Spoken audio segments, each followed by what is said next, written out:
नमस्कार दोस्तों आए दिन अधिकारियों के पास करोड़ों रुपए के हिसाब से कैश बरामद हो रहा है। ऐसे में सवाल उठता है कि आम आदमी अपने घर में कितना कैश रख सकता है ताकि उस पर किसी प्रकार की कोई कार्यवाही न हो।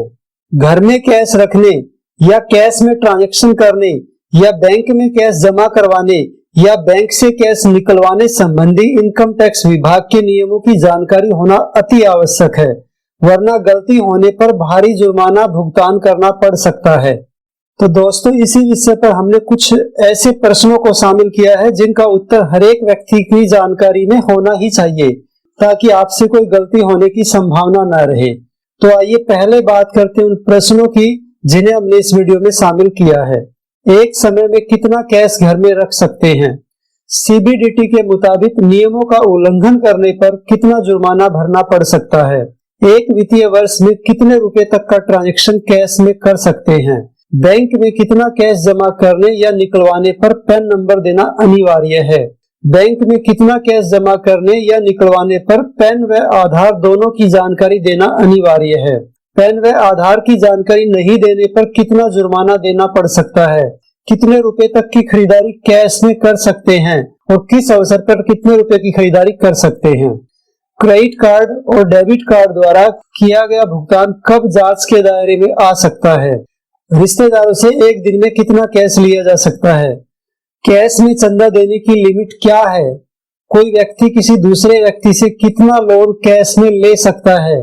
बैंक से कैश निकलवाने पर कब टीडीएस कटेगा? दोस्तों, इन सभी प्रश्नों की जानकारी एक व्यक्ति के पास होनी ही चाहिए ताकि कैश लेन देन संबंधी किसी प्रकार की कोई गलती हमसे न हो और न हमें जुर्माने के बोझ तले दबना पड़े। तो दोस्तों, सभी प्रश्नों का सटीक उत्तर आपको यहाँ पर देने का प्रयास किया गया है, इसलिए वीडियो में अंत तक जरूर बने रहिए। तो आइए शुरुआत करते हैं पहले क्वेश्चन से। एक समय में कितना कैश घर में रख सकते हैं?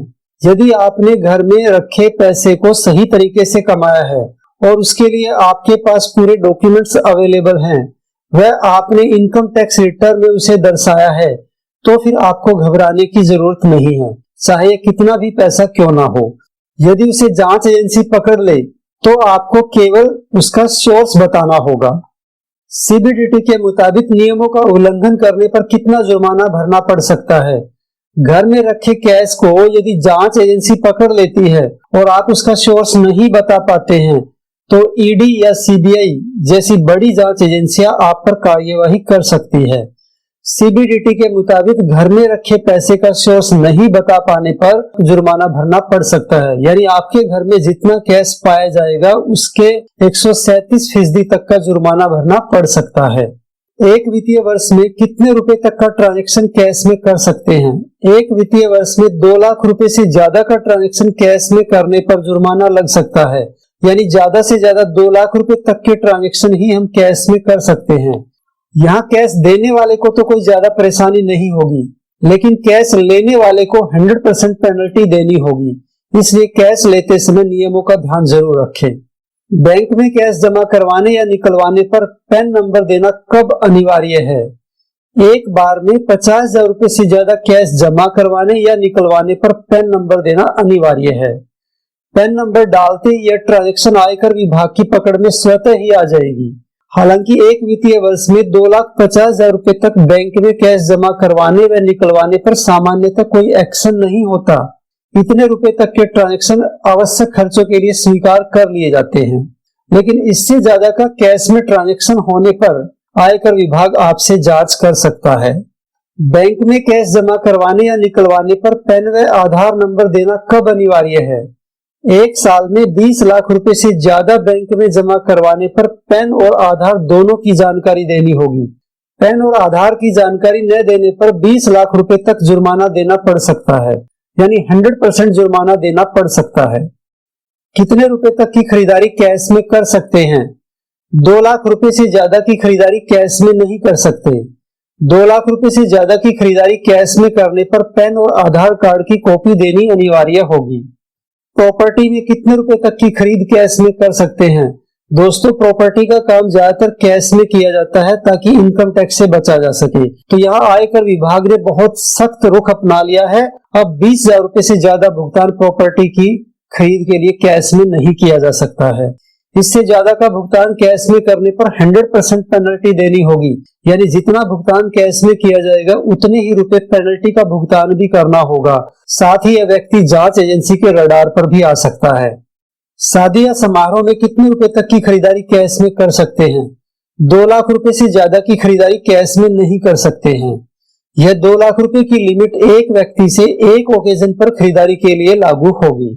अलग अलग व्यक्तियों से अलग वस्तु की खरीद पर यह लिमिट अलग से लागू होगी, यानी आप अलग अलग व्यक्तियों से 2 लाख रुपए से कम के या 2 लाख रुपए तक के प्रोडक्ट शादी या समारोह पर खरीद सकते हैं। 2 लाख रुपए से ज्यादा की खरीदारी कैश में करने पर पैन और आधार कार्ड की कॉपी देनी होगी। आयकर विभाग आपसे उस आय का सोर्स पता कर सकता है। संतोषजनक जवाब न मिलने पर 78% की दर से ब्याज के साथ टैक्स भुगतान करना होगा। व्यापार के लिए कैश में खर्च की लिमिट 10,000 रुपए रखी गई है। 10,000 रुपए से ज्यादा की पेमेंट एक व्यापारी व्यवसायिक उद्देश्यों के लिए कैश में नहीं कर सकता है। क्रेडिट कार्ड या डेबिट कार्ड द्वारा किया गया भुगतान कब जांच के दायरे में आ सकता है?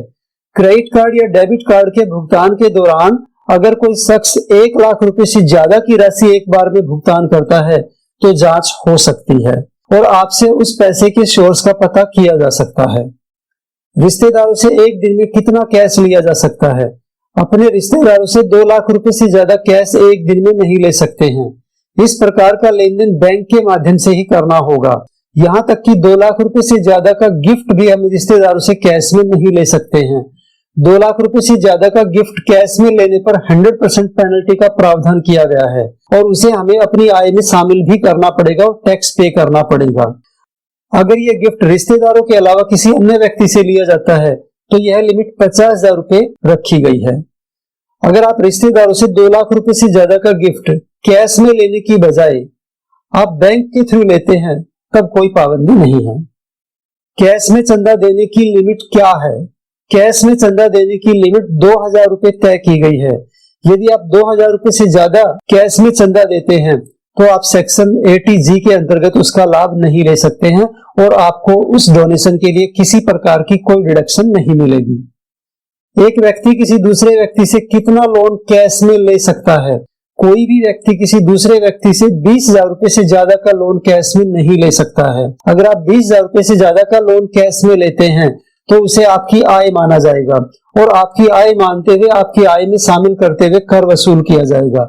यदि आप 20,000 रुपए से ज्यादा का लोन किसी व्यक्ति से लेना चाहते हैं तो बैंक के माध्यम से ही लें ताकि आपको अनावश्यक उस पर कर न देना पड़े। बैंक से कैश निकलवाने पर कब टीडीएस कटेगा? बैंक से 20 लाख रुपए से अधिक कैश निकलवाने पर टीडीएस कटेगा। बैंक 20 लाख रुपए से ज्यादा कैश निकालने पर टीडीएस काटेगा। इस बात को ध्यान में रखते हैं कि आप कौन से टैक्स स्लैब में आते हैं, उसी के अकॉर्डिंग आप पर टैक्स काटा जाएगा।